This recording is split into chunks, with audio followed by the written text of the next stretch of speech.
Assalamualaikum warahmatullahi wabarakatuh. Asyhadu an la ilaha illallah wa asyhadu anna Muhammadar Rasulullah. Allahumma shalli ala sayyidina Muhammad wa ala ali sayyidina Muhammad. Alhamdulillahi rabbil alamin. Alhamdulillah ala nikmatillah, ala nikmatil imani wal islam, ala nikmati hadiran wa batinan. Amin amin ya rabbal alamin. Kepada Bapak Surahmat selaku dosen pengampu mata kuliah hadis tarbawi, kepada teman-teman yang berbahagia, di sini kami dari kelompok 7 akan menyampaikan materi kita hari ini, yaitu hadis tentang pendidikan Islam.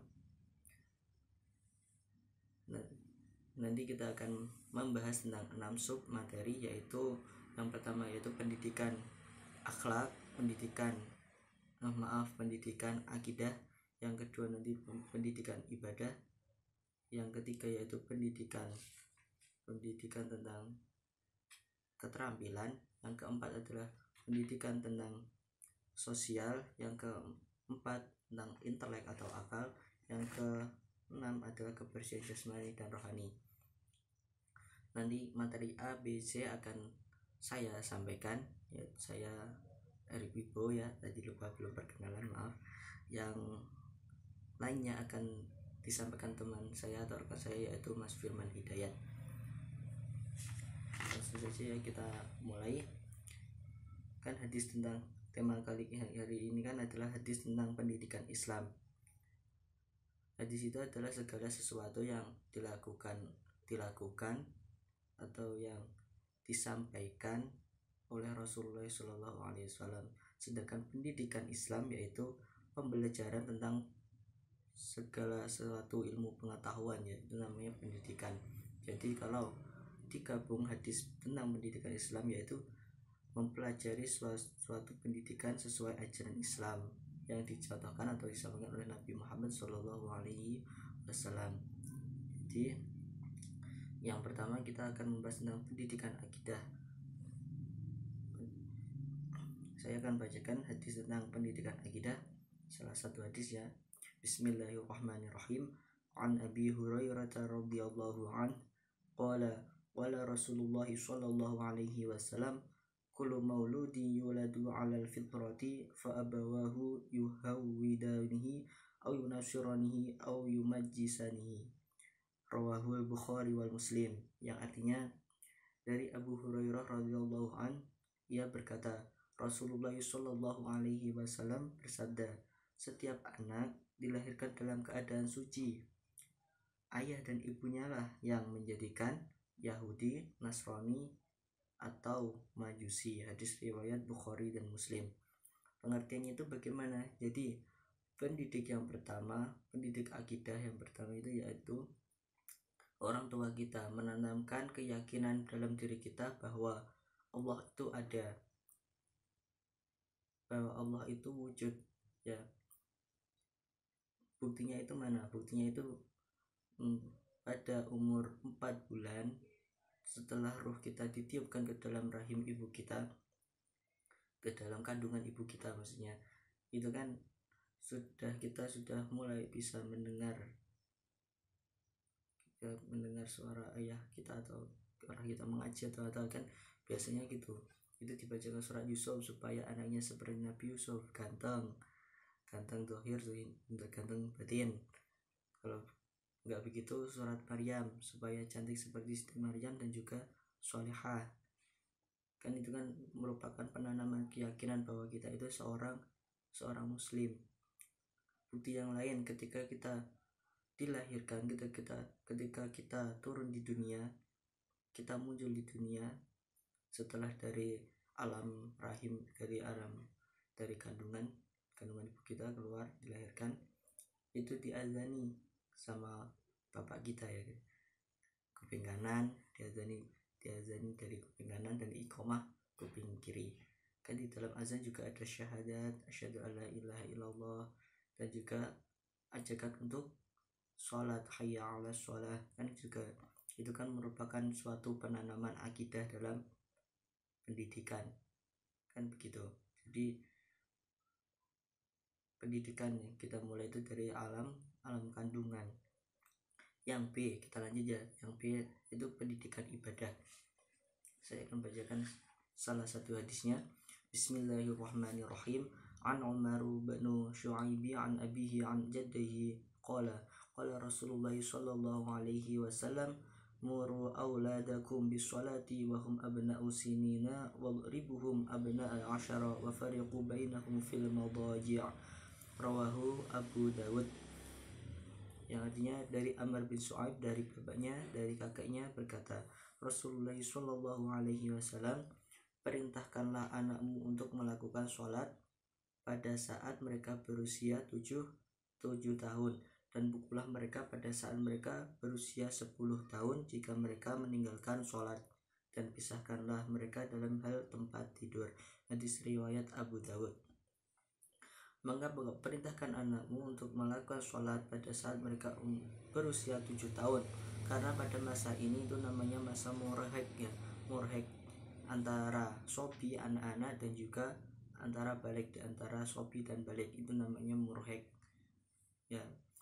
Karena umur ini kita sudah mulai tanamkan cara kita beribadah, salah satunya ini tadi yaitu terutama itu sholat, karena sholat merupakan tiang agama yang membedakan kita itu Islam atau bukan. Jadi kita tanamkan dulu sholat kepada anak, cara sholat ya sejak dini.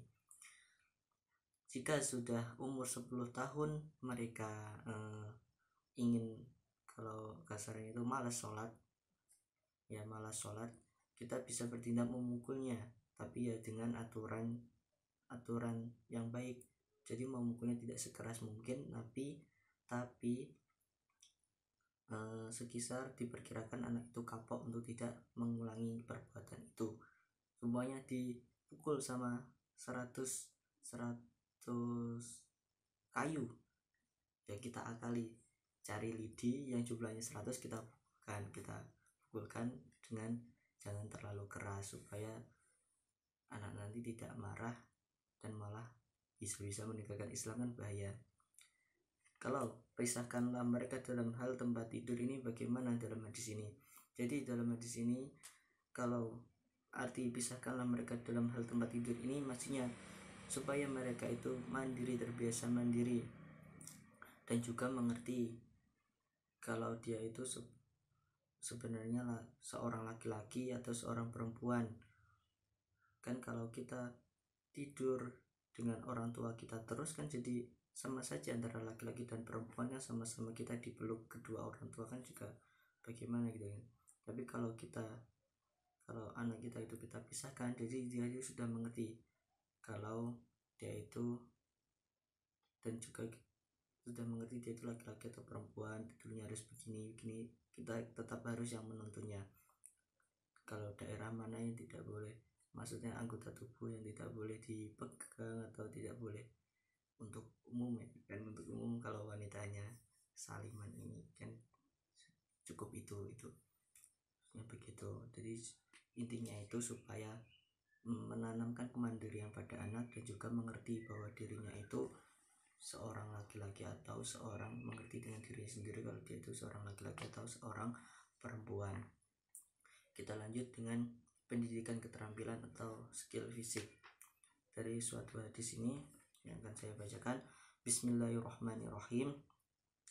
An Abi Hurairah qala Rasulullah sallallahu alaihi wasallam, al-mu'minul qawiyyu khairu wa ahabbu ila Allah minal mu'minil dha'if wa fi kulli khairul ris ala ma yanfa'uka wasta'in billahi wa la ta'jiz wa in asabaka syai'un fala taqul law anni fa'altu kana kaza wa kaza walakin qul qadarullahi wa ma syaa fa'ala fa inna law taftahu amala syaitan. Rawahu Muslim. Dan Imam Ahmad, Ibnu Majah, Nasai, dan Ibnu Hibban, Baihaqi. Yang artinya dari Abu Hurairah berkata, Rasulullah sallallahu alaihi wasallam bersabda, seorang mukmin yang kuat lebih dicintai oleh Allah daripada seorang mukmin yang lemah. Namun keduanya memiliki keistimewaan masing-masing, dan dengan segala kebaikan jadilah jeli pada apa yang bermanfaat untukmu. Mintalah pertolongan kepada Allah dan janganlah menjadi orang yang lemah. jika ada suatu musibah yang menimpamu, janganlah engkau katakan, seandainya aku lakukan hal lain selain aku lakukan tadi, maka aku akan begini dan begitu. Namun katakanlah, hal tersebut merupakan bagian dari takdir yang Allah tentukan dan Allah melakukan apa yang Ia kehendaki. Ketahuilah bahwa berandai-andai itu memberi peluang kepada syaitan untuk memainkan perannya. Hadis riwayat Muslim, Imam Ahmad, Ibnu Majah, Nasai, dan Ibnu Hibban dan Baihaqi. Jadi pengertiannya begini, seseorang itu memiliki keterampilan atau kelebihan masing-masing, tapi untuk hasilnya atau keterampilan kita hasilnya lebih baik atau tidaknya itu tergantung diri masing-masing. Yang dibuktikan dalam hadis ini tadi kan, seorang mukmin yang kuat lebih dicintai oleh Allah ketimbang seseorang yang lemah. Dalam hadis ini yang dimaksud kuat itu apanya? Apa fisiknya kuat atau fisiknya lemah? Itu bukan begitu ya. Maksudnya itu fisiknya, bukan fisiknya, tapi tekadnya atau himmah, semangatnya untuk mengasah keterampilan yang kita miliki. Keterampilan itu banyak ya, keterampilan bisa disebut keterampilan memainkan pedang kan, keterampilan itu kaitannya dengan seni ya, seni bela diri juga bisa, keterampilan bermain piano atau apa kan begitu. Tapi hasilnya kan tergantung diri masing-masing. Contohnya seperti kalau kita ingin belajar gitar kan mesti susah itu. Pertama kita ngunci kan sulit sekali. Tapi kalau kita menyerah ya kita tidak akan mempunyai keterampilan. Tapi kalau kita mempunyai semangat yang tinggi, terus kita latih jari-jari kita untuk mengunci, kan lama-kelamaan Allah akan memberikan ilmu kepada kita, dengan tangan kita juga menjadi lemah dan juga bisa mengunci gitar itu, sehingga gitar mengeluarkan suara yang indah kan, seperti itu contohnya. Jadi yang dimaksud keterampilan ini adalah setiap orang itu pasti memiliki keterampilan, tapi tergantung dari masing-masing orang bagaimana dia mengembangkannya, punya semangat atau tidaknya. Jadi dapat disimpulkan kita itu harus memiliki semangat untuk mengembangkan keterampilan dari diri kita masing-masing. Mencarilah jadi diri kita mempunyai keterampilan apa gitu, kita coba semuanya gitu. Jadi sekian yang bisa saya sampaikan. Ini tadi sudah 3 sub yang saya sampaikan. Nanti yang sub keempat, 5 dan 6 yaitu nanti akan disampaikan oleh rekan saya yaitu Mas Firman Hidayat. Sekian dari saya. Apabila ada kurang lebihnya, kalau lebihnya nggak mungkin, kalau salahnya itu pasti banyak, saya mohon maaf yang sebesar-besarnya. Hadanallahu wa yakum ajma'in. Wassalamualaikum warahmatullahi wabarakatuh.